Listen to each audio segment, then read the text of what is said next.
Le agradezco a nuestra siguiente invitada, Carla Mote, historiadora, que también nos ayuda a motivar, a inspirar, pero desde la parte de las mujeres. Por primera vez en la historia vemos que se cumple mujeres en el poder, pero no solo cualquier mujer, sino mujeres con talento. Carla Mote, ¿cómo estás? Muy buenas noches. Hola, queridísima Meme. Muy bien, muchísimas gracias nuevamente por invitarme a este espacio. Mi querida Carla, hace unas horas veía publicaciones de Olga Sánchez Cordero, la secretaria de Gobernación, y desde ayer estamos rescatando el que efectivamente hoy México tiene más mujeres en el gabinete, más mujeres tomando decisiones de poder en tiempos en donde todavía sigue la lucha. ¿Qué tanto significa esto para la historia de nuestro país, mi querida Carla? Pues es un logro histórico. Yo creo que sí tenemos que reconocer que ha sido un tema insistente las mujeres que trabajan y pues se han aventurado a participar en los espacios públicos y políticos. En el caso del gabinete, pues recordemos son cargos que se designan por parte del primer mandatario, pero también es de reconocer que en esta cuarta transformación también el Congreso tiene una composición por primera vez en la historia paritaria, y no solo eso, sino que una de las medidas más importantes justo de este Congreso por primera vez paritario fue pues la aprobación de una reforma, la llamada Ley de Paridad, que es una reforma constitucional en la que se pues ya determina que la paridad tiene que estar presente en todos los espacios de poder. Entonces, la próxima elección, en el próximo año que ya está aquí a la vuelta de la esquina, vamos a observar además el proceso electoral más grande y complejo de toda la historia, y además de que está enmarcado en este contexto, digamos, más favorable para la participación política de las mujeres, contamos con un marco legal que pues determina la paridad, y que además otra cosa muy positiva es que por primera vez pues existe esta normatividad en contra de la violencia política de género. Y pues no está de más recordar algunos datos. En 2018, en la última elección, por ejemplo, en el caso de las gubernaturas, de 48 candidaturas a gobernadores, gobernadoras, únicamente 11 fueron de mujeres.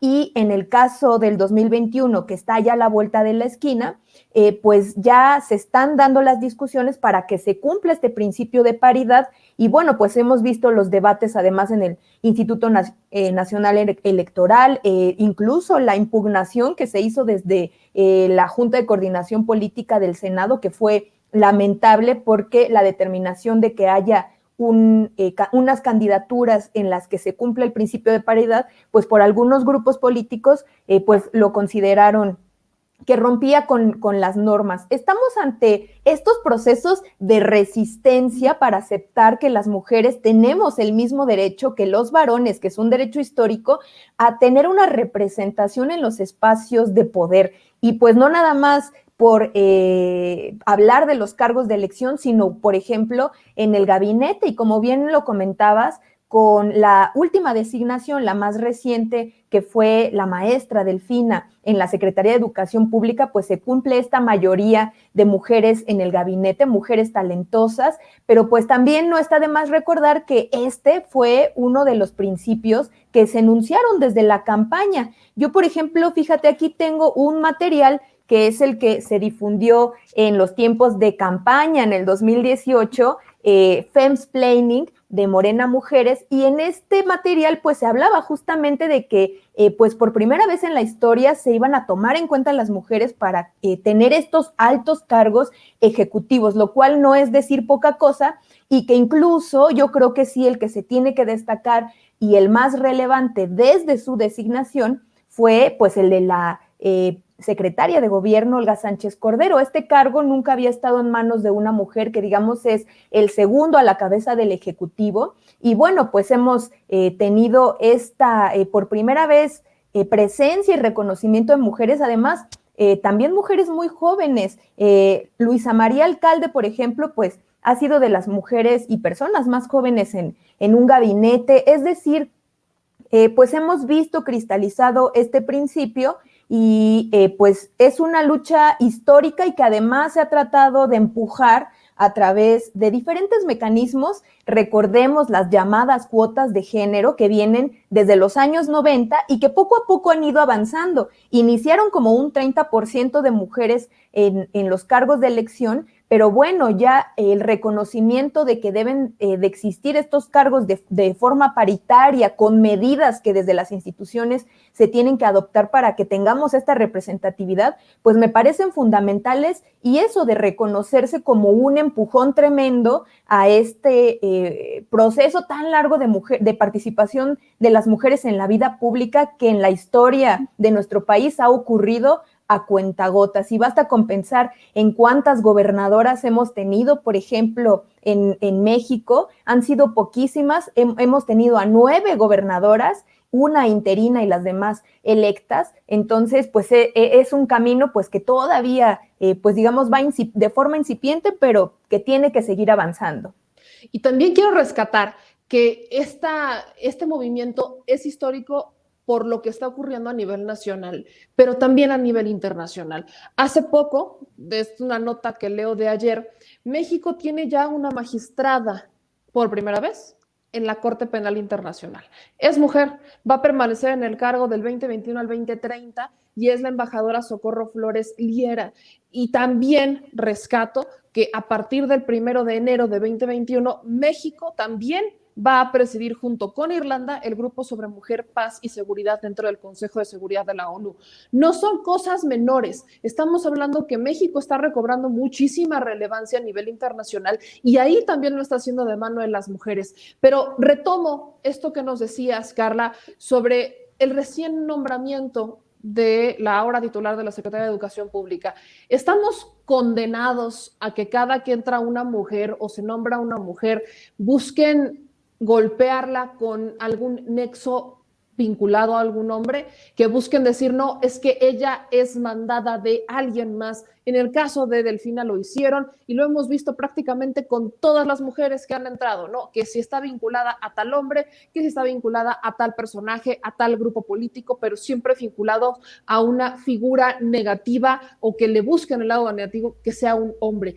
¿Estamos condenadas las mujeres a que esos sean los golpes que nos den y no un tema de talento y de desempeño académico o de desempeño laboral?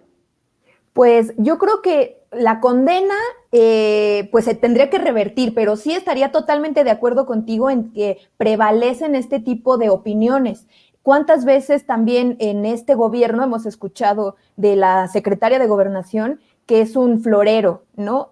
O incluso que le llaman a la Secretaría de Decoración, lo cual tenemos que decirlo con todas sus letras, son casos de violencia política de género en la medida en la que se alude a un estereotipo que tiene que ver con este papel que se ha considerado históricamente subordinado de las mujeres para atacarlas, en este caso políticamente. Pero no solo eso, este reconocimiento reciente con la aprobación de la norma que ya pretende sancionar la violencia política de género es un avance importantísimo porque le da existencia jurídica a este término que aplica en muchos casos y lo vemos sobre todo en los tiempos de campaña. Y yo quiero pues remitirme, pensemos en cualquier proceso de campaña en el que participan mujeres y las alusiones suelen ser a su persona y también a estereotipos o alusiones incluso de tipo sexual. Es común que se sexualice a las mujeres, que haya incluso como incluso temor, podría decirlo, de mujeres que participan en política por no parecer demasiado rudas,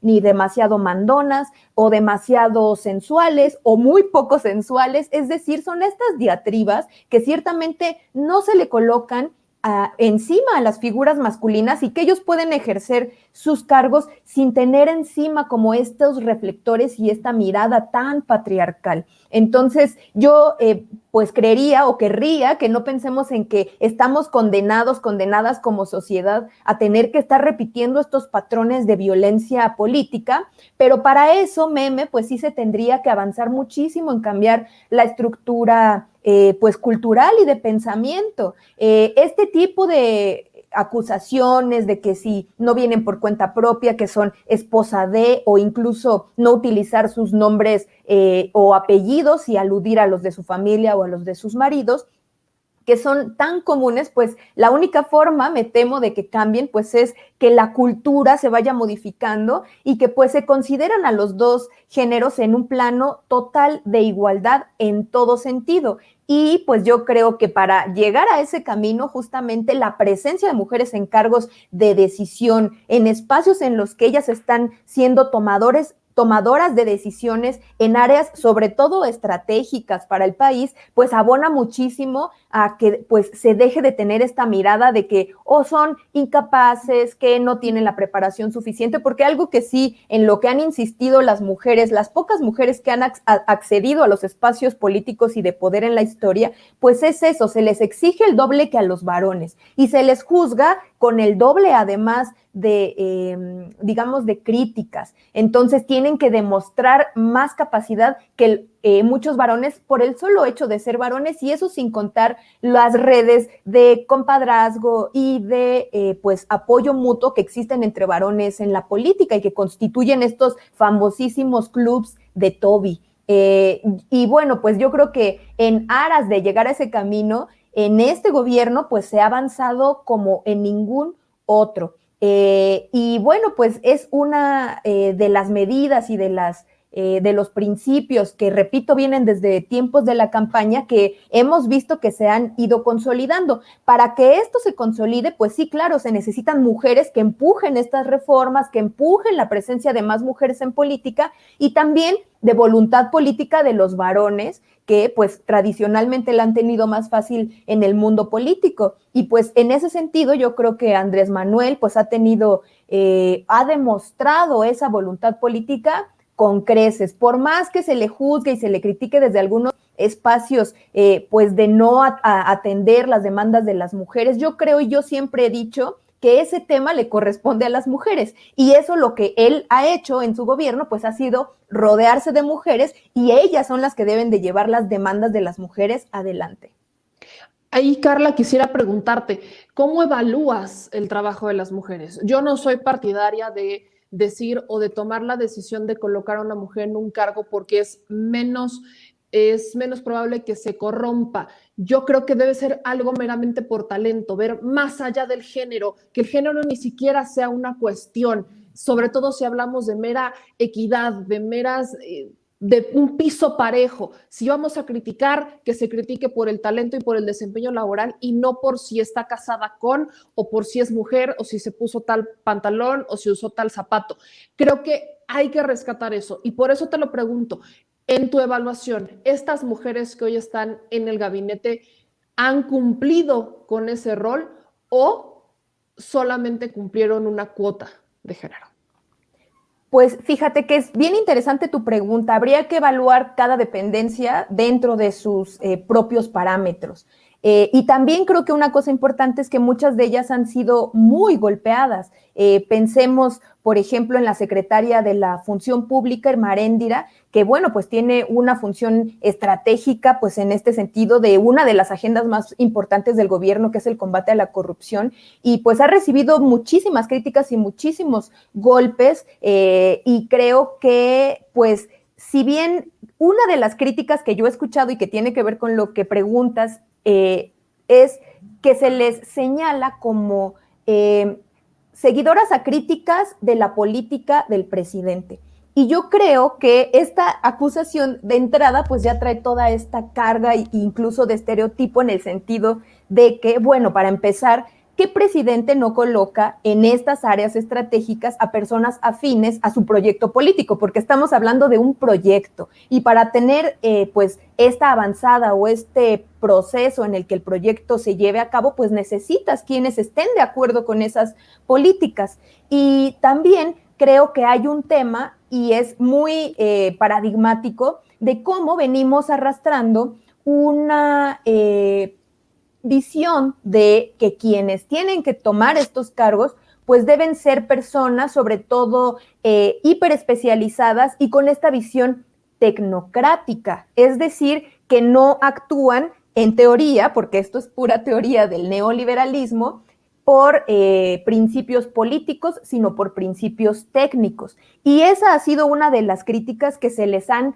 realizado a algunas personas que se dicen no cuentan con los conocimientos o la preparación técnica para tener esos cargos. Y los casos más concretos son justamente los más recientes. Uno es el de Tatiana Cloutier, que al ser nombrada secretaria de Economía, pues se alude que su formación no va por ahí, que ella estudió letras inglesas y que pues ha tenido experiencia en política y en administración pública, pero no cuenta con las credenciales para tener un cargo de este tipo. Y bueno, yo recordaría cuántos secretarios, no solo de economía, sino de otras áreas, pues han tenido esta preparación tecnocrática y aún así sus principios son la corrupción y se han enriquecido de forma ilícita o bien hecho pues gestiones claramente desastrosas. Entonces, creo que sí se tiene que ponderar pues cada cartera en su contexto. Y pues una cosa que sí creo es que estas cargas y este juzgar con dedo flamígero de la oposición, que además resulta incluso muy básico, pues alude a cosas que muchas veces no tienen que ver con los datos o con la gestión en sí. Por ejemplo, pues ya se asomaron desde ayer que se anunció el nombramiento de Delfina Gómez en la Secretaría de Educación Pública, pues como una persona que no estaba preparada para tomar las riendas de esta institución fundamental, ¿no? Porque es la que dirige la educación del país. Ella tiene una experiencia de base en el sentido de que fue profesora de educación básica, pero pues también cuenta con 2 maestrías y aún así las críticas se fueron hacia su persona con estos tintes clasistas y racistas, que porque si dice mal algunas palabras o incluso ya tonos más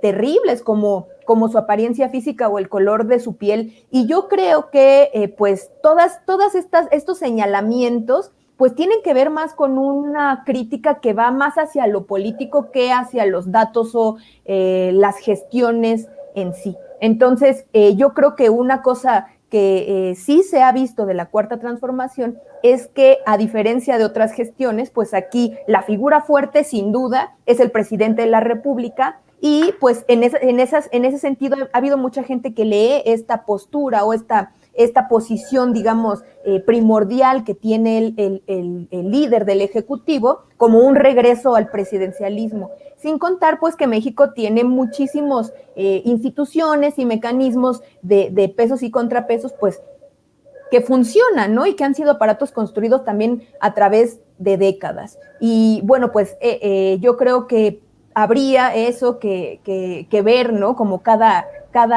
caso en su contexto para poder hacer esta evaluación más certera sin que el estereotipo de género incida en esta visión que se tiene, ¿no? Y pensar incluso si se juzga de forma mucho más crítica una gestión de una mujer o de un hombre. Qué gran reflexión, mi querida Carla, y yo apelo a lo mismo, que se critique y que se exija, pero por el talento y con el trabajo, que el género no sea una condición. Celebro ampliamente que cada vez veamos más mujeres en puestos de poder y mujeres que tienen con qué demostrar que pueden ejercer ese cargo. Mi querida Carla, te agradezco mucho estos minutos. ¿En dónde te pueden seguir? ¿En dónde puede leer la gente? Pues me pueden contactar y seguir en Twitter como @carlamote, mote con doble T. Muchísimas gracias, mi querida Carla. Estamos en contacto. Un abrazo. Un abrazote, Meme, y pues felices fiestas. Felices fiestas. Ahora sí que aprovechando la sana distancia. Un abrazo. Hasta luego. Y ahora